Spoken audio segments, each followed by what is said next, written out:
तर मस्त अशी चमचमीत आणि झणझणीत अशी ओल्या वाटाण्याची भाजी तयार आहे। भाकरीसोबत, चपातीसोबत किंवा भातासोबत सुद्धा ही भाजी एक नंबर अशी लागते आणि अगदी झटपट अशी तयार होते। कोणतंही वाटण न घालता, जास्त मसाले न वापरता अगदी झटपट अशी ही भाजी तुम्ही बनवू शकता। टिफिनसाठी सुद्धा अगदी पटकन होणारी भाजी आहे। तर ही ओल्या वाटाण्याची भाजी बनवण्यासाठी कढईमध्ये मी एक मोठा चमचा तेल घेतलेला आहे। तेल गरम झाल्यानंतर यामध्ये थोडी मोहरी आणि थोडं जिरं घातलेलं आहे। जिरं मोहरी चांगलं तेलामध्ये तडतडल्यानंतर एक मीडियम आकाराचा कांदा बारीक चिरलेला घातलेला आहे। कांदा आता चांगला सोनेरी रंगावरती परतून घेऊ। तर कांदा परतून घेतलेला आहे अगदी मऊसर होई तोपर्यंत। यामध्ये आता बारीक चिरलेला टोमॅटो घालू। एक छोट्या आकाराचा टोमॅटो बारीक असा चिरून घेतलेला आहे। कांद्यासोबत टोमॅटो सुद्धा थोडा मऊसर असा परतून घ्यायचा आहे। कांदा टोमॅटो परतून घेतल्यानंतर यामध्ये आता थोडीशी हळद घालू। हळद तेलामध्ये थोडी परतून घ्यायची आहे।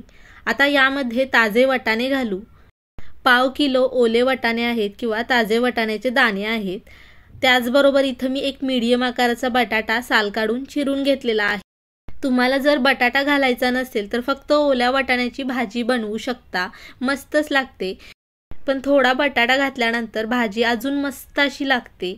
तर एक साधारण 2 मिनिटं ताजे वाटाणे आणि बटाटा मी तेलामध्ये परतून घेतलेला आहे। आता यामध्ये मी 2 चमचे घरगुती कांदा लसूण मसाला घातलेला आहे।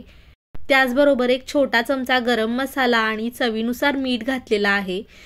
तुमच्याकडे जर कांदा लसूण मसाला नसेल तर कोणतंही घरचं लाल तिखट वापरू शकता आणि लाल तिखटाचं प्रमाण आवडीनुसार कमी जास्त करू शकता।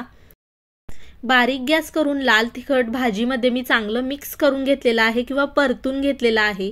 आता यामध्ये भाजी शिजण्यापुरतं पाणी घालू आणि चांगलं मिक्स करून घेऊ।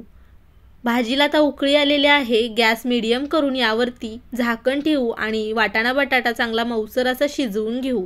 तर एक 8 ते 10 मिनिटांनंतर तुम्ही बघू शकताय मस्त ओल्या वाटाण्याची झणझणीत अशी भाजी तयार झालेली आहे। बारीक चिरलेली कोथिंबीर घालू आणि मिक्स करून घेऊ। भाजीमधलं पाणी सुद्धा बघू शकताय आटलेलं आहे। मस्त चमचमीत अशी ओल्या वाटाण्याची सुकी भाजी तयार आहे। कोणतंही वाटण न घालता अगदी झटपट अशी भाजी तयार होते। टिफिनसाठी सकाळच्या घाई गडबडीत अशा प्रकारे तुम्ही ही भाजी बनवून बघा। चपाती, भाकरी आणि भातासोबत सुद्धा खायला मस्त लागते। तर तुम्हाला जर ही ओल्या वाटाण्याची भाजीची रेसिपी आवडली असेल तर व्हिडिओला लाईक करा, शेअर करा, चॅनलला सबस्क्राईब केलं नसेल तर सबस्क्राईब नक्की करा। धन्यवाद।